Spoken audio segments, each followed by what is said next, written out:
안녕하세요. 수능 경제와 내신 경제를 가르치는 최재유입니다. 우리 지난 시간에 이어서 이번에는 1단원의 022 파트 경제체제와 희소성에 대해서 파악을 하고 가겠습니다. 자, 우리 이 파트도 아파트와 마찬가지로 내가 문제 푸는 방법을 몰라서 틀리는 거야? 아니면은 우리가 개념을 몰라서 틀리는 거야? 그렇죠. 개념을 몰라서 틀리는 거지. 물론 나중에 가면은 틀리지도 않아요. 이쪽은. 그럼에도 불구하고 우리가 중요한 개념들이 있기 때문에 한 번쯤은 정리를 하고 넘어갑시다. 그러니까 이 파트는 항상 우리가 개념 정리를 먼저 하고 가는 파트는 개념이 우선인 거야. 여러분들이 문제를 풀어서 틀렸으면은 다시 어디로 되돌아가야 돼? 당연히 개념으로 되돌아가야 돼요. 그 문제만 붙잡고 있는 게 아무런 의미가 없단 말이지. 자, 먼저 그래서 개념을 한번 봐봅시다. 우리 여기서 가장 중요한 개념은 희소성이에요. 희소성. 자, 자원의 희소성이란 무엇인가요? 자원의 희소성. 아무리 기초적인 개념이라고 해도 그 정의를 까먹으면 안 됩니다. 자, 자원에 대한 우리의 욕구가 상대적으로 뭐에 비해서 많은 거? 그렇지. 자원의 존재량. 자원의 부존량에 비해서 더 많은 것을 우리가 희소하다라고 표현을 합니다. 얼마나 욕구가 상대적으로 더 많은지야. 항상 상대적인 개념이다라는 것을 가져가시고. 자, 그 다음에 대부분의 재화가 희소해요. 우리 주변에 있는 모든 물건들은. 그렇기 때문에 당연히 이러한 희소성이 있으면 우리가 원하는 것을 전부 다 가질 수 없고 한정된 양이 있고 그것을 우리가 다 나누기 위해서 무언가 경쟁을 해야 된다면은 무슨 일이 일어나냐? 기본적인 3대 경제 문제가 발생할 수밖에 없게 돼요. 자, 기본적인 3대 경제 문제가 발생할 수밖에 없다. 우리 3대 경제 문제를 뭘로 기억하면 쉽느냐? 그냥 친구들끼리 음식 시켜 먹을 때 생각을 하면 돼요. 야, 우리 뭐 시킬 건데? 당연히 뭐를 시킬 건가? 우리가 만약에 모든 음식을 그냥 다 먹을 수 있다면 당연히 이러한 고민을 할 필요가 없겠지만 자원이 한정되어 있기 때문에 우리의 지갑이 한정되어 있기 때문에 뭘 먹을 건데 무엇을 얼마나 떡볶이는 몇 개 시킬 거야? 김밥은 몇 개 시킬 거야? 이런 문제가 당연히 나타나고 그 다음에 어떻게 시킬 거야? 요즘에는 다 배달로 시키잖아요. 그런데 어떻게 시킬 거냐? 우리가 그 원하는 재화를 어떻게 만들어낼 거냐? 이건 사장님도 똑같이 생각을 하는 거고 그 다음에 마지막으로 우리가 시켰으면은 공평하게 나눠 먹어야 될 거 아니야. 누구를 위해서 생산을 할 것이냐, 혹은 누구에게 분배할 것이냐의 문제로도 표현을 합니다. 이 3대 경제 문제가 발생한다. 요게 개념이 다예요. 근데 오른쪽에 칸이 더 있지. 무엇에 대해서 얘기를 할 거냐. 자, 이 3대 경제 문제가, 여러분들 여기 헷갈리니까 좀 잘 들으셔야 돼. 3대 경제 문제는 왜 발생해요? 그렇지, 희소성 때문에. 우리가 아까 얘기를 했잖아. 희소성만 있으면 3대 경제 문제가 발생을 하는 거야. 이때 이 발생하는 3대 경제 문제를 도대체 어떻게 해결할 것이냐, 어떠한 방식을 써가지고 해결할 것이냐에 따라서 우리가 세 가지 정도로 크게 나눈단 말이지. 첫 번째, 그것을 바로 경제체제라고 말합니다. 경제체제. 첫 번째로 어떠한 방식에 의해서 해결할 수 있는데 돈에 의해서 해결을 할 수가 있죠. 이게 시장 경제체제이다.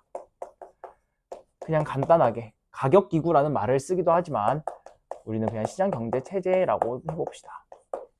돈을 사용하는 것, 돈이라고 가볍게 표현을 해봅시다. 그 다음에 누군가가 엄청난 정부가 있어가지고 통치를 하는 정부가 있어가지고 정부가 100% 결정을 할 수도 있죠. 그것을 우리가 뭐라고 부르느냐? 그렇지. 계획, 경제, 체제라고 말을 한다. 자, 그리고 우리 하나 잘 출제는 되지 않지만 오늘 보긴 볼 거야. 하나가 더 나오죠.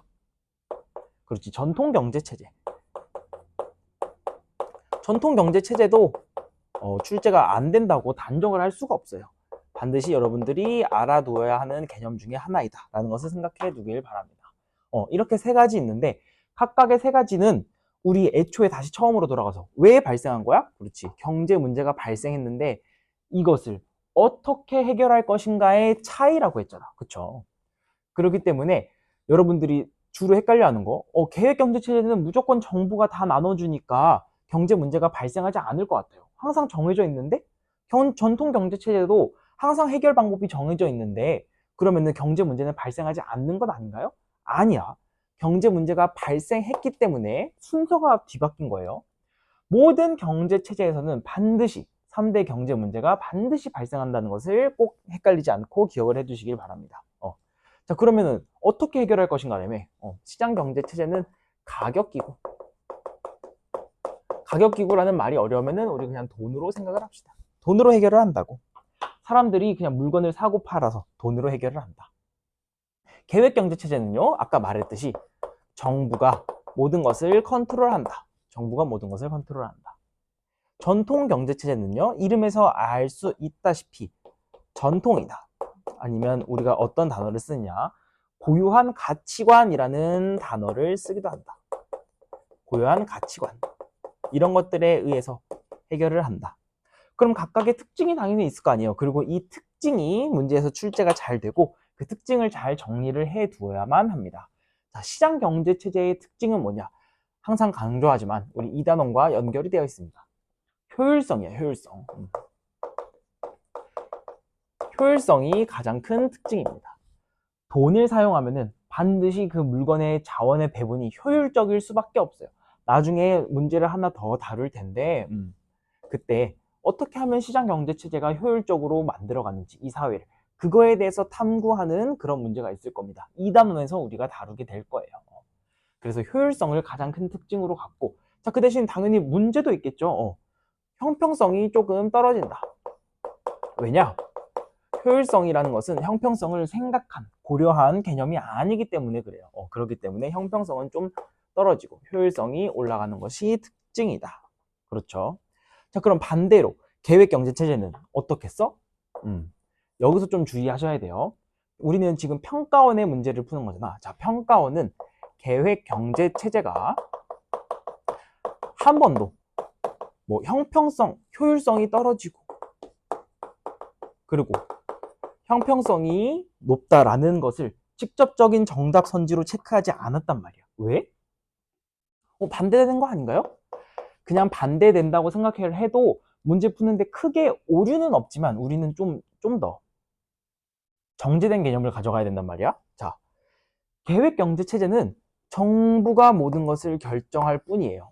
정부가 모든 것을 결정하는데 여러분들, 정부가 이 사회에 사회적 잉여를 가장 크게끔 만들기 하기 위해서 사회적 잉여를 가장 크게 만들게 하기 위해서 정부가 물건을 배분을 한다면 우리 사회적 잉여를 가장 크게 만드는 게 뭐예요?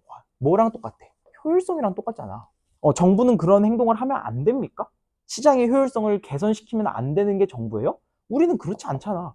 그냥 그 정부가 하라는 대로 할 뿐이라고. 단지 그러면 형평성과 도대체 무슨 관련이 있는데요? 돈만 쓰면은 절대 형평성을 달성할 수는 없다고. 그렇죠. 돈만 쓰면 절대 형평성을 달성할 수는 없는데 계획경제체제는 그 정부가 목표하고자 하는 바에 따라서 형평성을 좀 더 올릴 수도, 그 다음에 효율성을 더 높일 수도 있다고. 둘 중에 선택이 가능하다는 것에 좀 더 집중을 해야지 뭐 형평성이 더 높고 효율성이 더 낮다 이런 식으로 단순하게 암기를 하면 안 된단 말이야. 나중에 선지를 보면 알겠지만 전부 다 시장 경제 체제가 효율성이 낮고 형평성이 낮다 이것만 기억해도 되게 문제를 전부 다 설계를 해놨어요. 막 대부분 다 틀린 선지로 주거나 그래. 자, 마지막으로 전통 경제 체제. 전통 경제 체제의 특징은 잘 나오진 않지만 그래도 한번 정리를 해봅시다.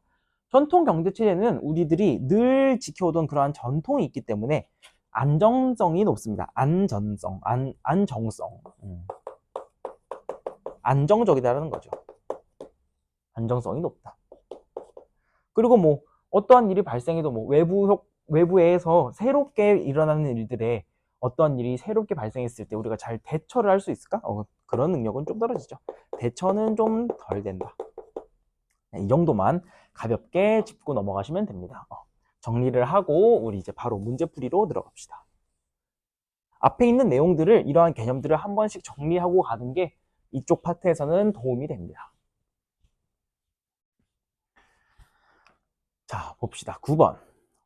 다음 자료에 대한 설명으로 옳은 것은 A, B는 각각 계획경제체제, 시장경제체제 중 하나이다.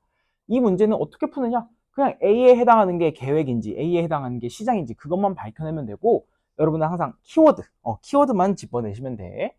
A를 채택하고 있는 각국에서는 정부가 생산물의 종류와 정부가 나왔죠. 정부가 엄격히 통제한다. 이런 정부나 통제 이거는 뭡니까? 나머지는 거의 읽을 필요도 없어요.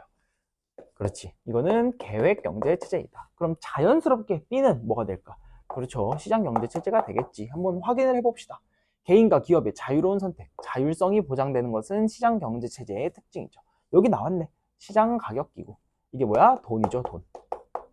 그리고 우리 무슨 용어를 통해 표현을 하기도 하냐면은 보이지 않는 손이라는 이러한 단어를 통해서 표현을 하기도 합니다.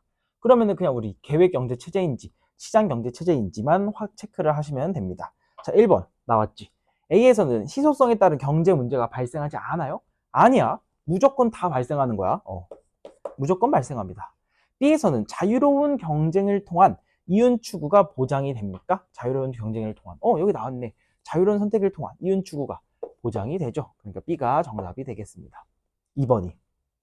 3번 A와 달리 B에서는 계획경제체제와 달리 시장경제체제에서는 경제 문제 해결에 있어 효율성보다 형평성이 강조됩니까? 아니지, 반대지. 효율성이 강조되겠죠. 아까 말한 게 이거야. 직접적으로 뭐 이거를 절대 뭐 계획경제체제가 효율성보다 형평성이 강조된다, 이런 것을 정답 선지로 가져가지 않는다고. 디테일을 좀 챙기자는 말씀이야. 자, B와 달리 A에서는 4번 계획경제체제에서는 경제활동에서 경제적 유인이 중시되는 것은 어디죠? 시장경제체제이지. 바뀌었죠. A와 달리 B에서는 모두 보이지 않는 선. 보이지 않는 선은 어디? 시장경제체제다. B에서만 중시가 됐겠다 라고 생각을 하시면 됩니다. 다음 문제 넘어갑시다. 이쪽 파트는 쉬워. 어차피 항상 2번, 딱 한 번 6번에 나온 적이 있지만 그것은 아마 자리 때문에 6번에 나왔을 것이고, 이 파트는 그냥 2번에서 그냥 빠르게 넘어가면 되는 그런 파트입니다. 자, 속보입니다. 내전에서 승리한 급진 세력이 새로이 집권하게 되었습니다. 그래서 지난 30년간 유지해오던 A를 B로 전환하면서 어떻게 됐다? 모든 생산수단을 국유화하고 명령과 통제 나왔죠. 생산수단의 국유화도 특징 중에 하나다. 자, 그러면 원래 A는 뭐였어? 둘 중에 하나는 시장경제체제라고 했으니까. 그렇지. 바뀐 B가 계획경제체제이니까 당연히 전에 A는 시장경제체제가 되겠죠. 그러면 시장, 계획 이것만 세워두고, 자, 시장경제체제에서는 효율성보다 형평성을 강조합니까? 아니지. 계속 똑같은 선지가 반복된다. 똑같은 형태. 시장경제체제에서는 효율성보다 형평성을 강조한다. 이 말이 나오면 틀린 걸로 체크를 하시면 돼요. 자, A와 달리 B에서는 C와 달리 개에서는 사유재산권을 중시하지 않죠. 생산수단을 국유화했다고 했잖아. 사유, 개인이 가지고 있는 거 국유죠, 국유. A에 비해 B에서는 계획경제체제에서는 개별경제 주체의 사적 이익 추구와 아니죠. 개별경제 주체를 강조하는 것은 시장경제체제이다. B와 달리 A에서는 보이지 않는 손, 시장경제체제는 가격기구, 시장가격기구의 기능을 중시하기 때문에 답은 4번으로 가져가시면 되겠습니다. 5번. B와 달리 A에서는 시장에서는 희소성에 따른 경제 문제가 발생하죠. 무조건. 둘 다 반드시 발생을 한다. 이거 놓치시면 안 돼. 똑같은 선지가 계속 나오니까 이 파트는 한 번만 정리해도 완벽히 반복 학습이 될 겁니다. 다음 문제 봅시다. 자, 그림의 A, B에 대한 설명으로 옳은 것은 각각 또 계획경제체제와 시장경제체제 중 하나래. 선생님, A와 구별되는 뭐의 특징? B의 특징을 설명을 해주세요. 네, 선생님이 하는 말을 항상 맞아요. 자, B는 사유재산권을 보장하고, 여기까지만 봐도 뭐야? 그렇죠, 시장경제체제죠. A와 구별되는 이라고 했으니까 A는 B가 계획경제체제가 되겠다. 자, 개시라고 생각을 해두시고, 자, 개에서는 보이지 않는 손의 기능을 중시하지 않죠. 자, C에서는 경제활동에서 경제적 유인을 중시하지.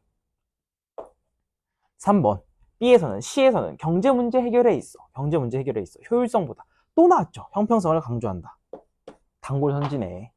자, 4번 A와 달리 B에서는 개와 달리 C에서는 정부의 명령에 따르는 건 뭐야? 계획경제체제죠.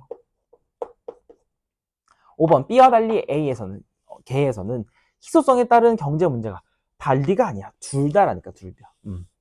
둘 다 해당하는 특징이기 때문에 틀렸다. 또 다음 문제 봐봅시다. 이 파트는 빨리빨리 갈 수 있겠네요. 자, 경제 수업의 일부이다. 설명으로 옳은 것은 교사가 뭐라고 했느냐. A, B의 특징에 대해 말해볼까요? 경제체제, 무엇을 얼마나 생산할 것인가와 같은 경제 문제에서는 A에서만 발생합니다. 이 말은 이 말은 A에서만 발생하는 거야? B에서만 발생하는 거야? 어떻게 말하든지 무조건 틀릴 수밖에 없는 답이에요. 왜냐? 무엇을 얼마나 생산할 것인가 같은 경제 문제는 어디에서 발생한다 해서 모든 경제 체제에서. 왜? 이게 발생했으니까 경제 체제가 있는 거라고. 우리 순서가 뒤바뀌었죠. 그렇기 때문에 이 첫 번째 학생은 무조건 틀리는 말이에요. 자, A와 달리 B에서는 생산 요소의 선택과 결합 방법의 결정이 이러한 경제 문제가, 이것은 어떤 경제 문제야? 위에도 미리 체크를 하고 갈까요? 무엇을 얼마나 만들 것인가? 이거는 와세 문제겠죠. 생산 요소, 어떻게 만들 건데, 어떠한 재료를 섞을 건데, 재료의 선택과 결합 방법, 하우겠죠. 이 가격 기구에 의해서 이루어진다. 자, 만약에 이 학생이 말이 맞는다고 가정을 해보자고. 그러면은 B에서는 가격 기구에 의해서 이루어진다고 했으니까 여기가 C가 되고 여기가 개가 되겠죠. 일단 얘는 맞는지 틀린지 몰라. 얘 또 봅시다. A와 B에서는 모두 자유로운 경쟁을 통한 이윤 추구가 보장된다. 얘도 무조건 틀렸죠. 왜? 이거는 시장 경제 체제의 하나의 특징이야. 근데 어떻게 둘 다 그래요? 그러니까 이것도 당연히 틀렸다. 그러면은 얘가 맞을 수밖에 없겠네. 세 학생 중 한 명만 옳게 대답했다고 했으니까. 자, 이걸 바탕으로 개시라는 것을 파악을 할 수 있고, 이대로 그대로 쭉 내려와 봅시다. 자, A 1번. 개에서는 보이지 않는 손의 기능을 중시하지 않습니다. 2번. A와 달리 B에서는 C에서는 정부의 계획에 의해, 아니야, 이건 A야. A와 B에서는 모두 자원 배분의 효율성보다 형평성이, 이거를 어떻게 고치셔야 되냐? 시장 경제 체제에서는 적어도 시장 경제 체제에서는 효율성보다 형평성이 강조되지가 않다라고 고치시면 돼. 자, 기억이 어디 있는데? 여기 와 하시죠. 생산물의 분배 방식, 우리가 시킨 떡볶이를 어떻게 나눠 먹을 거냐, 이거야? 아니죠. 그것은 for whom, 기억이 아니라 여기 나오지 않았어요. 누구에게 분배할 것인가, 누구를 위해 생산할 것인가로 표현을 하는 게 맞습니다. 5번, 기업이 자율적인 의사결정을 통해서 인력을 감축하고 자동화 설비 시스템을 구축하는 것은, 이거는 우리가 재료를 어떻게 만들까? 자, 봐봐. 인력과 자동화 설비 시스템, 이거는 둘 다 재료에 해당하죠. 자동차를 만드는 재료에 해당을 한단 말이야. 인력은 뭔데요? 노동, 생산 요소 중에 하나잖아. 우리 저번 시간에 했잖아요. 그 다음에 자동화 설비 시스템은 자본, 노동과 자본을 어떠한 비율로 결정할까? 이것은 당연히 생산 요소의 결합 방법에 대한 뭐를 선택할 것인가, 결합 방법을 어떻게 할 것인가, 여기에 해당을 한다고 볼 수가 있겠지. 다음 문제 봅시다. 아까 그 5번 선지에 대해서 학생들이 조금씩 헷갈려하는 학생들이 있어서 조금 더 자세히 설명을 했어요. 노동과 자본으로 생각을 하시면 된다. 자, 표는 계획경제체제의 특징을 파악하기 위한 질문과 학생의 답변을 나타낸다. 모두 옳게 답변한 학생은 누구냐? 볼까요? 계획경제체제. 자, 기본적인 경제 문제가 발생하는 거. 당연하죠. 자, 그러면 이게 시장경제체제면 아니야? 아니지. 둘 다 동그라미가 되는 질문이에요. 보이지 않는 손의 기능을 중시를 하지 않고요. 정부의 명령에 의한 자원 배분을 중시를 하죠. 갑이 되겠네. 1번 체크하시고 넘어가면 되는 아주 간단한 문제였습니다. 요 문제는 우리 그림을 선생님이 아직 안 그렸는데 그림을 한번 가져와 봅시다. 그림을 그려갖고 우리 봅시다. 하나씩. 먼저 문제를 풀기 전에 문제는 어차피 나중에 풀 수도 있으니까 그 전에 각각의 제어가 어떠한 성질을 가지는지를 먼저 체크를 해보자고. 자, AJ 학생들이 정말 많이 물어봅니다. 이 AJ가 뭐냐? 우리 AJ에 일단 예시를 하나 적어볼까? AJ 예시는 우주여행. 이게 왜 우주여행이에요? 자, 우주여행. 첫 번째, 여러분들이 헷갈려하는 거. 우주여행. 가치가 없습니까? 말도 안 되지. 가치가 왜 없어? 가치 당연히 있습니다. 자, 우리 여러분들 우주여행 지금 갈 수 있어요? 우주여행 상품 살 수 있어요? 나중에 살 수 있게 되는 거 아니야? 아직 일단 없다고 칩시다. 자, 지금 우리가 살 수 없어요. 즉 거래가 안 돼. 그러므로 당연히 가격도 없겠죠, 지금. 그럼 이거 희소성이 없냐고. 아니, 가치가 있잖아. 희소성이 어떻게 아예 없어요? 뭔가 헷갈리지. 가격이 없는데? 그래서 학생들이 이거에 대한 질문을 정말 많이 하는데 어떠한 상황인지 한번 체크를 해보자고. 어떠한 상황인지. 자, 우리 수요 곡선과 공급 곡선의 정의를 반드시 기억을 해야 돼요. 이걸 절대 까먹으면 안 돼. 정의도 쉬워. 이걸 도대체 왜 까먹는지 모르겠어요. 자, 수요 곡선의 정의가 뭐냐? 가격이 만약 이거라면, 가격이 이거라면은 가격이 이거라면 너는 몇 개 살래? 를 합쳐놓은 거야. 자, 봐봐. 야, 만약에 우주여행이 1억이야. 우주여행이 1억이면은 너는 우주여행 상품 몇 번 구매할 거야? 나는 한 번이요. 만약에 5천만 원이야. 그럼 넌 몇 번 살 거야? 5천만 원이면 나는 한 3번 살래요. 이런 식으로 점 찍어둔 거라고. 그럼 당연히 공급 곡선의 정의는 뭐겠어? 그렇지. 가격이 만약에 뭐뭐라면 너는 몇 개? 판례가 되겠지. 여러분들 항상 정의를 바탕으로 생각을 하는 연습을 꼭 해놔야 돼요. 왜냐면은 문제를 풀다가 이런 문제를 해서 막힐지는 않겠지. 이런 문제 그럼 왜 길게 설명하겠습니까?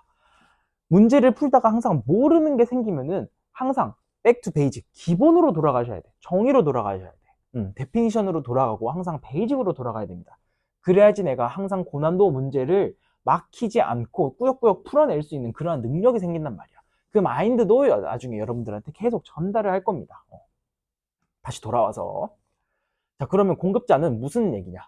야, 지금 1억이면은 한 번 가겠다는 손님이 있어. 근데 우리 공급 곡선의 높이를 뭘로 봐도 되죠? 생산비로 생각을 해도 되지. 야, 나 적어도 여기도 그냥 한 개라고 칩시다. 그림이 좀 아다리가 안 맞지만, 자, 나는 한 번 애들 태워서 보내려면 난 적어도 생산비가 한 4억은 들어. 우리 기술이 아직 부족해. 우주에 갈 훈련도 안 된 사람들을 데리고 안전하게 우주로 보냈다가 다시 돌아올 수 있는 장치를 만들려면 난 적어도 4억의 생산비가 필요하다고. 그래서 나는 4억은 받아야지 나는 하나를 팔 거야.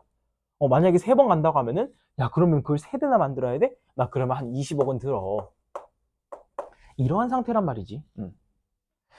자, 그러면은 우주여행이 가치가 없어서 지금 거래가 안 되고 가격이 없냐고. 그게 아니죠. 지금 기술이 부족해서, 여러분들 기술이 부족해서 더 이상 이거를 싸게 만들 수가 없는 거야. 이거는 왜? 모든 가격 수준에서 살펴봤을 때 가격이 만약에 결정이 된다면은 언제 결정이 되겠어요? 이걸 연결한다면 요쯤에서 결정이 되겠지만 이거를 만들어내는 거래량은 지금 발생을 할 수가 없다고. 딱 이 상황이다 라고 생각을 하시면 돼요. 다음에 B제로 넘어갑시다. B제는 간단하지. 그냥 공급이 딱 정해져 있는 거야. 공급이. 이러한 예시는 우리가 뭐 토지나 아니면 골동품 등으로 예시를 들 수 있어요. 자, 이때 우리 깊이 있는 분석을 좀 하나만 해봅시다. 여러분들이 수능을 푸는데 직접적인 도움은 될지 않을지 몰라도 어려운 문제들을 다뤄가는데 당연히 도움이 되는 생각들이야. 당연히. 자, 골동품의 개수는 우리가 늘릴 수 있습니까? 늘릴 수가 없지. 뭐 우리 골동품이 30개 있다고 치면은 더 만들 수 있어? 없잖아. 자, 근데 방금 전에 내가 공급 곡선의 높이가 여기 빨간색으로 그려놨네. 공급 곡선의 높이가 뭘 나타낸다고 했습니까? 생산 비용. 자, 그러면은 이거 1도만 기울여봐. 1도만 얘들아. 자, 그러면은 30개에서 생산비가 갑자기 0에서 얼마로 늘어나는 거야? 갑자기 0에서 무한대로 늘어나는 거죠. 이러한 생각을 한번 할 수 있어야 돼. 자, 골동품을 내가 개수를 늘릴 수가 있어요? 골동품은 옛날에 이미 있던 물건인데? 그렇지. 개수를 1개에서 2개 만드는 거는 원래 30개 있는 거야. 이거는 전혀 어떠한 추가적인 비용이 발생하지 않는다고. 근데 30개에서 골동품을 31개로 만들라는 것은 인간에게 불가능한 일이죠. 시간을 어떻게 막 빨리 타임머신을 타고 가지 않는 이상. 그래서 골동품이 30개에서 31개를 공급을 하려고 하는 순간 생산비가 무려 무한이 돼버리는 것과 마찬가지 효과라고. 그래서 그래프가 이렇게 그려지는 겁니다. 자, C제 봅시다. C제도 독특하지. C제는 모든 가격 수준에서 지금 생각할 수 있는 모든 가격 수준에서 공급량이 우리 수요량보다 많아요. 이거를 우리 뭘로 바꿀 수 있을까? 어떤 단어로? 이거를 자원의 존재량이라고 생각을 해볼까요? 이거는 우리의 욕구라고 생각을 해보면 욕구보다 자원의 존재량이 더 많은 것을 우리가 뭐라고 그래? 그렇지. 이러한 재화는 희소성이 없는 재화라고 하죠. 이거의 대표적인 예시는 뭐 햇빛 등이 있겠습니다. 자, 마지막 D제. 그냥 우리가 주로 보는 수요 곡선과 공급 곡선이다 라고 생각을 하시면 되겠습니다. 자, 1번. A제는 모든 가격 수준에서 공급량이 수요량보다 많다.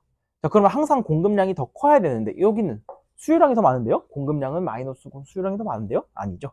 가격은 양수여야 되니까. 자, 땡. B제는 수요가 증가할 경우, B제는 수요가 증가할 경우 균형 거래량이 증가할 수가 없어. 골동품의 개수가 정해져 있다니까요. 자, C제는 공급이 증가할 경우, C제는 공급이 증가할 경우, 오른쪽으로 갈 경우 균형 가격이 더 형성되지 않겠지. 지금 균형 가격이 마이너스에서 형성되고 있는 거 아닌가요? 가격은 마이너스일 수가 없어요. 거래량도 마이너스일 수가 없으니까 거래가 안 되는 거겠지. 자, C제는 D제와 달리, C제는 D제와 달리 희소성이 없는 무상제이다. 아, 맞네요. 우리 어떻게 판단을 할 수가 있어? 가격이 없잖아요, 가격이. 여기는 가격이 있으니까 희소성이 이만큼 있다라고 생각을 할 수 있겠네. 자, D제는 B제와 달리 희소성이 있는 경제제이다. 둘 다 희소성 있습니다. 왜? 둘 다 가격이 있으니까. 오케이. 정리됐죠, 여러분들? 다음 문제로 넘어가 봅시다.